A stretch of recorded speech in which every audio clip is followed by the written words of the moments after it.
Hilirisasi industri menjadi salah satu perhatian pemerintah guna meningkatkan nilai jual komoditas, memperkuat struktur industri, membuka lapangan pekerjaan, dan meningkatkan kesempatan usaha di dalam negeri. Hal ini juga menjadi perhatian PT Freeport Indonesia yang mengadakan orasi ilmiah dari kampus ke kampus guna memberikan pengertian terkait pentingnya hilirisasi demi transformasi ekonomi.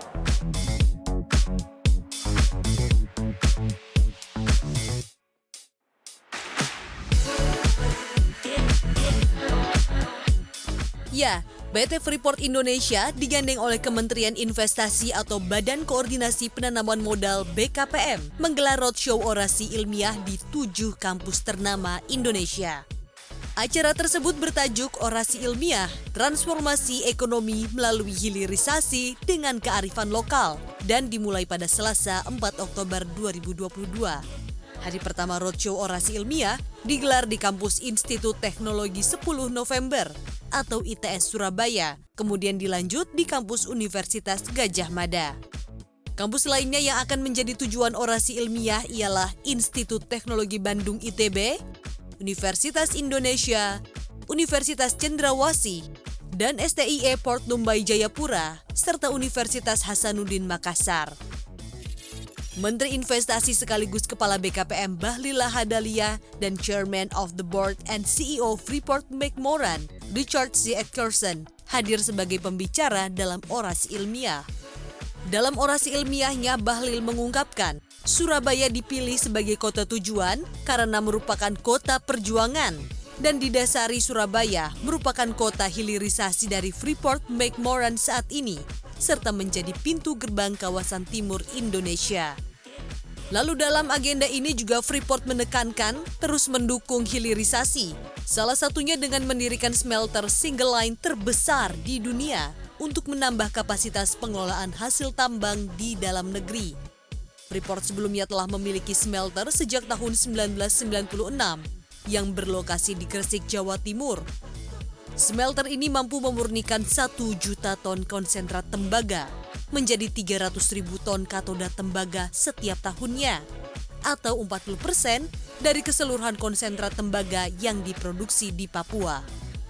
Progresnya sekarang sudah 40% atau tepatnya 39,9% sudah menghabiskan biaya 1,3 miliar dolar dan pada akhir tahun 2022 ini akan bisa mencapai 50% dan akan menghabiskan biaya 1,5 miliar dolar dan diharapkan pada akhir 2023 mechanical construction-nya selesai semuanya, dilanjutkan dengan pre-commissioning, commissioning, sehingga di pertengahan 2024 sudah bisa mulai produksi. Antusiasme peserta terlihat dalam sesi diskusi bersama Menteri Investasi dan Presiden Komisaris Freeport. Berbagai elemen civitas akademika kampus tak melewatkan kesempatan untuk bertanya langsung pada narasumber terkait hilirisasi, kegiatan usaha PT FI, maupun berdiskusi tentang perekonomian global. Selain itu, Freeport juga menyerahkan beasiswa pada 50 orang mahasiswa berprestasi, masing-masing senilai 5 juta rupiah, dan 10 beasiswa hingga akhir studi bagi mahasiswa khusus Papua.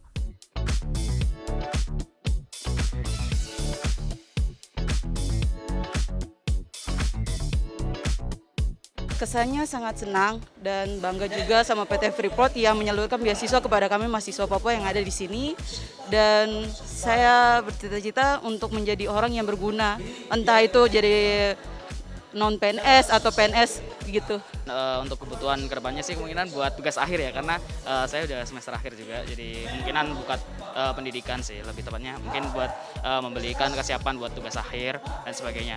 Terus untuk cita-cita sendiri sih saya karena dari jurusan teknik ya, tentunya mau explore di dunia industri sih lebih tepatnya.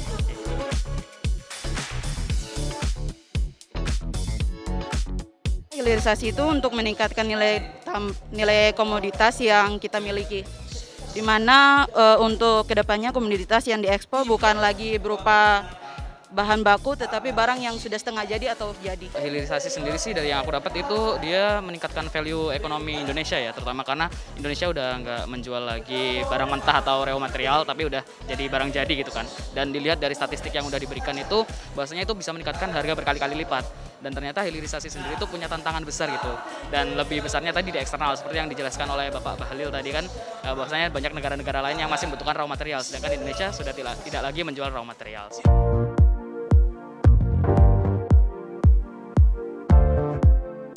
Orasi ilmiah berlanjut ke kampus Universitas Gadjah Mada di Yogyakarta yang juga disambut antusias oleh semua elemen civitas akademika di kampus.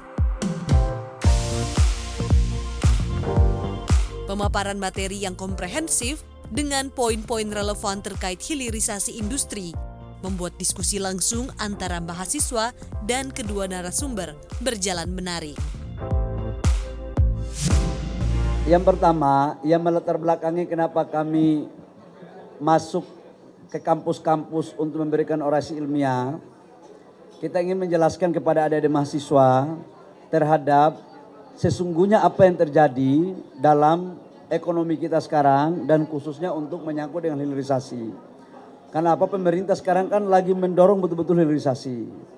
Nah, Freeport salah satu perusahaan yang terkemuka untuk FDI-nya dan untuk tambang yang telah melakukan hilirisasi dan sudah berpengalaman, kami meminta untuk juga menjelaskan. Nah, tujuannya apa? Agar tahu betul bahwa investasi ekonomi ini bisa kita bangun kalau ada kesepahaman bersama untuk menjaga stabilitas. Menjaga stabilitas, kemudian kolaborasi, dan juga kita ingin menyampaikan kepada rakyat bahwa hilirisasi ini tujuannya untuk menciptakan lapangan pekerjaan di daerah dan memberikan kesempatan kepada teman-teman daerah untuk menjadi pengusaha di daerahnya masing-masing. So this started with President Joko Widodo and Minister Bahils and their people coming to job site. And I think the president enjoyed the experience and learning about the history of Freeport and all the things that we've done, that he wanted us to have a chance to share it with students. And so it was more of an opportunity to share that experience with a broader group. So that was the purpose of it. Okay, And thank I really you. enjoyed it. Thank you for having me here. Sejumlah beasiswa juga diberikan PT Freeport kepada mahasiswa berprestasi dan mahasiswa asli Papua terpilih sebagai bentuk kontribusi Freeport untuk Indonesia, sehingga dapat membantu mahasiswa penerima beasiswa melanjutkan studi guna meraih cita-cita.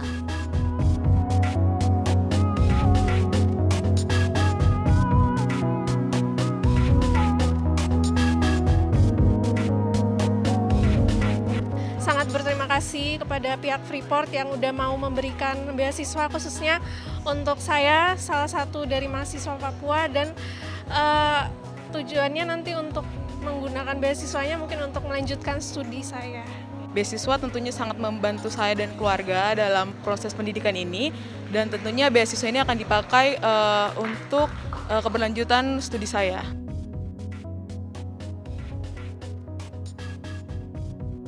Ternyata hilirisasi itu penting banget, terutama untuk transformasi ekonomi di Indonesia. Jadi bukan hanya kita Indonesia buat ngekspor barang mentah aja, tapi hilirisasi ini bisa membantu menaikkan nilai tambah komoditas khususnya untuk sumber daya alam di Indonesia. Gitu.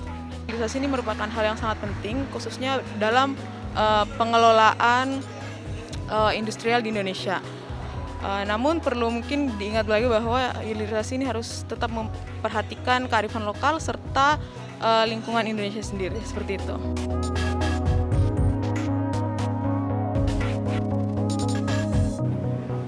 Usai sudah rangkaian orasi ilmiah di hari pertama ini, poin-poin pemaparan yang jelas dari Menteri Investasi dan Presiden Komisaris PT FI membuat sivitas akademika baik di Jogja maupun Surabaya memahami bahwa hilirisasi merupakan sebuah keniscayaan demi transformasi ekonomi Indonesia. Mira Rahmalia, Ridwan Hakiki, CNBC Indonesia. Apakah kami tidak boleh sebagai bangsa Indonesia